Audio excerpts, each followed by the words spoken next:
Parliament میں وہ کہتے ہیں ایسا بل ہے جس کے مطابق کوئی بھی شخص اپنا جینڈر چینج کر سکتا ہے بغیر کسی میڈیکل ٹیسٹ کے. اگر کوئی مرد ہے عورت اپنے آپ کو, اتنا لمبا سوال لینے کی ضرورت نہیں ہے, کم از کم آپ ویڈیو میں نے تو میرے بھائی کئی بار یہ بات کی ہے, رہ گیا شریعت کورٹ کا اور باقی معاملات. ہمارا تو واضح اسٹانس ہے اس حوالے سے. سورہ النساء کی آیت نمبر 119 ہے, وَلَا آمُرَنَّهُمْ فَلَيُغَيِّرُنَّ خَلْقَ اللَّهِ. شیطان نے کہا تھا میں انسانیت کو ابھاروں گا, وہ تیری بنائی ہوئی خلقت کو بدلیں گے. صحیح بخاری میں حدیث ہے, ان مردوں پہ لعنت جو عورتوں کی مشابہت اختیار کریں, ان عورتوں پہ لعنت جو مردوں کی مشابہت کریں.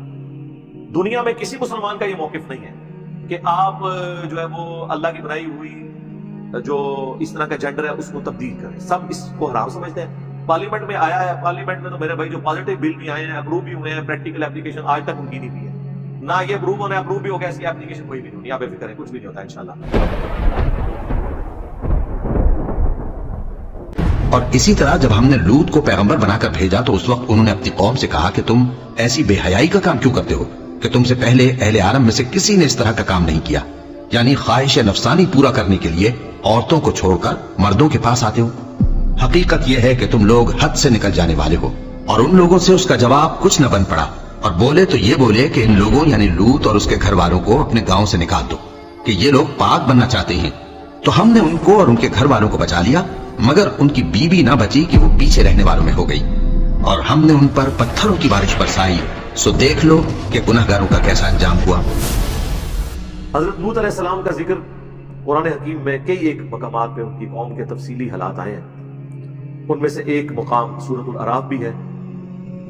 یہ حضرت ابراہیم علیہ السلام کے بھتیجے تھے.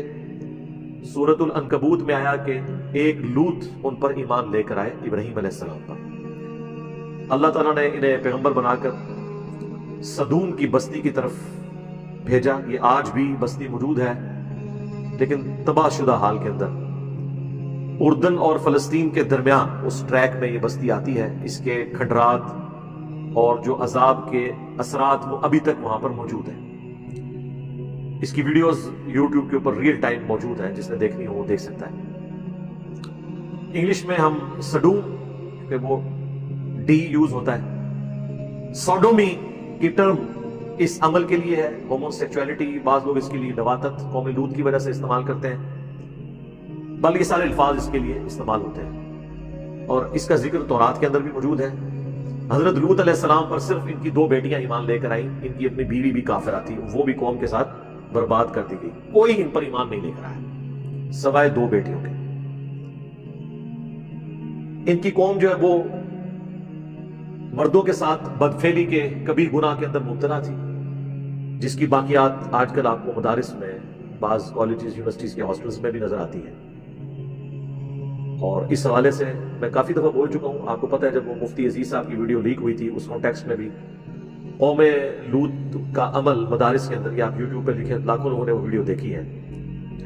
مسند احمد میں حدیث ہے, مشکات میں بھی یہ ساری احادیث موجود ہیں. آپ کو کتاب النکاح چیپٹر میں یہ احادیث مل جائیں گی اینڈ پہ جا کے, اور کتاب الحدود چیپٹر جو مشکات کا ہے, جس میں گناہوں کی سزا کیا ہے مختلف گناہوں کی, اس کانٹیکسٹ میں بھی آپ کو یہ ساری احادیث مل جائیں گی. پرائمری بکس مسند احمد, جامعہ ترمذی کے اندر تفصیل کے ساتھ یہ احادیث موجود ہے. مسند احمد میں حدیث ہے کہ ایسا شخص ملعون ہے جو یہ بدفعلی کا عمل کرتا ہے, چاہے وہ مرد کے ساتھ کرے خواہ وہ عورت کے ساتھ. اور جامعہ ترمذی کے اندر حدیث موجود ہے کہ اللہ تعالیٰ ایسے شخص کی طرف نظر رحمت نہیں فرماتا جو مرد کے ساتھ یا کسی عورت کے ساتھ خواہ وہ اس کی بیوی ہو اس طرح کا عمل کرے. جامعہ ترمذی اور ابو داؤد کے اندر موجود ہے کہ ایسے لوگوں کی سزا یہ ہے کہ فاعل اور مفعول دونوں کو قتل کر دیا جائے اگر وہ بالرضا کر رہے ہیں, اور اگر ظاہر ہے کہ بالجبر ہوا ہے تو پھر صرف فاعل کے ساتھ یہ معاملہ کیا جائے گا.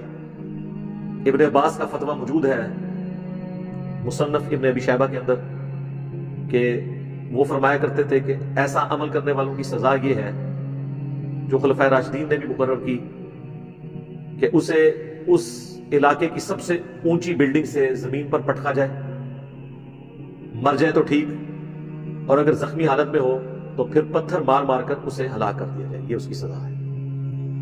کتنی سخت سزا ہے, آپ اندازہ کریں اس عمل کی.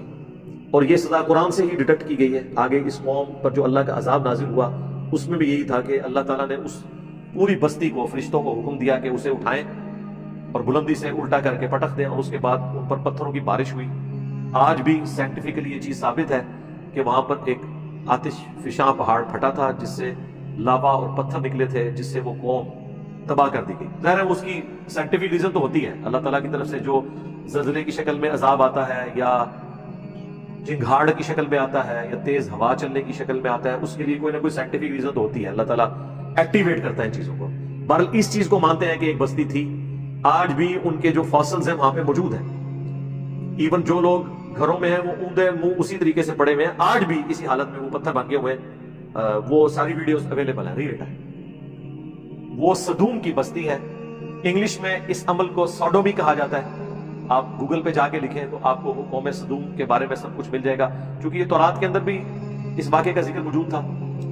لہذا یہ یاد رکھیں, دنیا میں جتنی بھی اخلاقی برائیاں ہیں ان کے لیے جتنی ٹرمز ہیں وہ الہامی کتابوں سے ہی ڈیوائز کی گئی, اور جتنی اخلاقی اچھائیاں ہیں ان کے لیے جتنی ٹرمز ہیں وہ بھی الہامی کتابوں سے ڈیڈکٹ کی گئی. کیونکہ انسان اخلاقی قوانین نہیں بنا سکتا. مرد بنائیں گے تو اپنے حقوق کی بات کریں گی, عورتیں بنائیں گے تو اپنے حقوق کی بات کریں گی. اللہ تعالیٰ اخلاقی قوانین خود بناتا ہے, اور یہاں پر بھی اللہ تبارک و تعالیٰ نے اس قوم کا ذکر کیا تاکہ لوگ اس برائی سے بچیں. امریکہ کی بعض سٹیٹس کے اندر مرد کی مرد کے ساتھ شادی کو انہوں نے یعنی ایک آئینی شکل, قانونی شکل دے دی ہے. حالانکہ دنیا میں آج بھی اس کام کو ایک برا فعل کے طور پر مانا جاتا ہے اور اس کی آؤٹ پٹ کچھ نہیں ہے, کیونکہ یہ جو تعلق ہے اس کی آؤٹ پٹ اولاد تھی اور وہ مرد کا مرد کے ساتھ ممکن نہیں ہے. اسی لیے ہم ویسٹرن ڈیموکریسی کو کفر اور شرک مانتے ہیں کہ وہاں پر اگر کثرت رائے سے یہ فیصلہ ہو جائے کہ یہ حرام کام بھی الاؤ ہے ہمارے معاشرے میں تو وہ اسے اسٹیبلش کر دیتے ہیں. اسی وجہ سے ویسٹرن ڈیموکریسی کو کفر کہا جاتا ہے, جبکہ جس ڈیموکریسی کو ہم جائز سمجھتے ہیں وہ قرآن کی روح سے وَأَمْرُهُمْ شُورَىٰ بَيْنَهُمْ, مسلمانوں کا آپس کا جو معاملہ ہے وہ مشورے سے طے پاتا ہے. کثرت رائے سے حلال کے دائرے کے اندر نبی اسلام بھی خلفائے راشدین بھی اسی کی بنیاد کے اوپر فیصلے کیا.